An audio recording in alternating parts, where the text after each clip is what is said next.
దేశ ప్రజలంతా బీజేపీ సుపరిపాలనను చూస్తున్నారని ప్రధాని నరేంద్ర మోదీ అన్నారు. ఇటీవలి సంవత్సరాల్లో పార్టీ సాధించిన అనేక చరిత్రాత్మక విజయాల్లో ప్రజల వైఖరి ప్రతిబింబిస్తోందని మోదీ చెప్పారు. బీజేపీ 45వ వ్యవస్థాపక దినోత్సవం సందర్భంగా పార్టీ శ్రేణులకు శుభాకాంక్షలు తెలిపిన ఆయన దేశ పురోగతికి వికసిత్ భారత్ స్వప్నాన్ని సాకారం చేసుకునేందుకు నిబద్ధతను పునరుద్ఘాటిస్తున్నామని అన్నారు.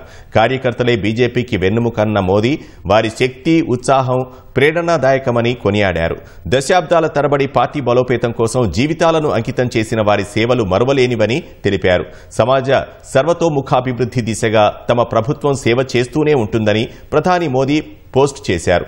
బీజేపీ అధ్యక్షుడు జేపీ నడ్డా, కేంద్ర మంత్రి అమిత్ షా సైతం కాషాయ శ్రేణులకు శుభాకాంక్షలు తెలిపారు. కాగా 1980లో బీజేపీని స్థాపించారు. 1984లో జరిగిన జాతీయ ఎన్నికల్లో 2 లోక్సభ స్థానాలు మాత్రమే గెలుచుకుంది. అటల్ బిహారీ వాజ్పేయి, ఎల్కే అడ్వాణీల నాయకత్వంలో అంచెలంచెలుగా ఎదిగిన బీజేపీ 90ల్లో మిత్రపక్షాలతో కలిసి అధికారంలోకి వచ్చింది. 2014 నుంచి ప్రధాని మోదీ నేతృత్వంలో వరుసగా 3వ సారి కేంద్రంలో కొలువుదీరింది.